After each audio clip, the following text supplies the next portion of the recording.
We have rotten politics, and I'm not using that as an exaggeration. Hey everyone and welcome. In this video we discuss what is going on with Boris the betrayer, Boris the tree hugger, Boris the working class destroyer. Yeah, I said that. Before we get into this though everyone, happy St. George's Day. Be proud to be English, get your flags out the window, do all the rest. Go to the pub and celebrate it in style.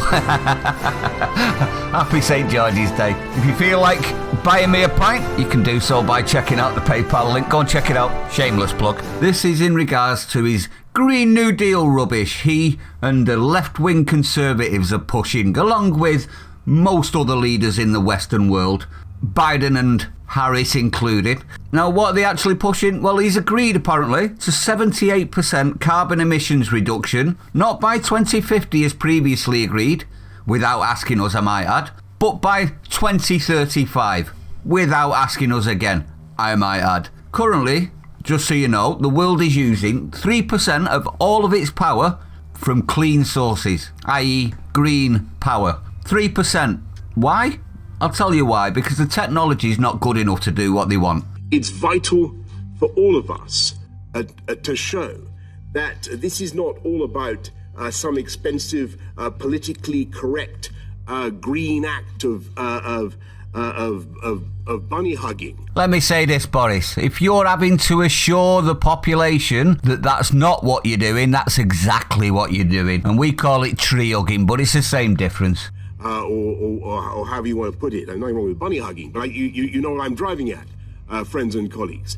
I know what you're driving at, Boris. Massive cost to us. I'll explain why. So without the tech, it's not possible to do what they've signed us up to do. Again, without consultation to us, the people, the ones that would be affected the most. Now, what would this mean for the UK? It'd mean the complete decimation of the working class, in my opinion. What's left of it? No flights, no cars, no fuel, no jobs, no boiler, no future. Now, you're probably wondering why I'm saying that. Well, no jobs because the companies will all flood to places that don't care about the climate rubbish, won't they? Like China or India. The companies that are left, obviously. We will effectively force our last remaining industry to flee, empowering some really nasty states in the process, I might add. They want to get rid of cars, don't they, to replace with electric, at a massive cost to us, the worker. A cost that most of us could never afford. 65 grand for an electric car with very, very limited range and very, very few places to charge it up. 75k for a small van. You see why I'm going with that? Forcing us to find jobs locally. Or not. I'm not too sure they care. No more commute for us. Unless we cram into underperforming public transport, I suppose. No more holidays. Unless you're rich, of course, and able to afford the discriminatory carbon offset charge, made completely for one reason, to allow the ones telling us we have to stop to not stop themselves. This'll kill our jobs, force us to pay extra for everything. Energy costs in your home will go up, your boiler will be ripped out, that's a new one, and you will have to replace it with tech that isn't as good. The cost of energy you will use will go up to pay for all this, obviously, so your income in the house is going to go down. This, in my opinion, is the fake conservatives attacking the working class and poor. We can't afford to lose our jobs, our transport, our lives. We need them all to operate. Now, if you're wondering what this sort of deal would cost, here we go. It's been estimated to cost at least £1 to £3 trillion. You heard that right, trillion. But I suspect it'd probably cost a lot more in lives. Think about it. If the workers can't work, what's left for us? Let me put that into perspective for everyone, shall I?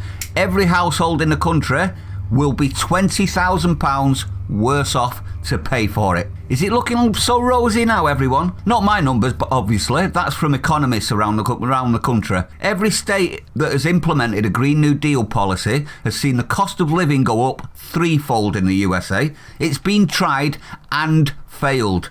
And that excludes the extra cost of living when we ship in everything. This will hurt us the most, everyone. And the MPs in blue rosettes don't seem to care, so long as they can say, "Look at me, I'm great, Greta, kissy kissy. Kamala backdoor girl, I'm great, look-see." Oops, I meant Biden the sniffer picker-upper. Freudian slip. Maybe. Now I ask you all, and I really do mean this, I want to know your answer. Did you read any of this in the Conservative Manifesto? Did you? Did any of you vote for this? If you didn't, like me, it's time to act. Silence is not going to get this rubbish removed in time. So what we need to do is we need to start emailing our MPs, even email the Houses of Parliament, and let them know that this is not what we voted for. This is not what we gave these fake right-wing swamp fraggles the majority for, is it, everyone? They need to go, as do Labour, in my opinion. Time, I think, to break their hold and pick something better. But that's my opinion. But let me know what you think, everyone. I'd like to know, do you think Labour and the Tories are pretty much the same thing now? Do you think they care that we, the people, didn't vote for this en masse? I'll tell you something, I wouldn't be voting for the Conservatives again with this policy. If you want to keep the red wall, Boris, I advise you to pull out of this because it's going to bury you. I'm telling you that seriously, in my opinion, I think it's going to bury you. But let me know. If you're new to the channel, don't forget to like, comment, subscribe, hit the bell icon, share it out, everyone. Stay sane. I'll see you on the next one.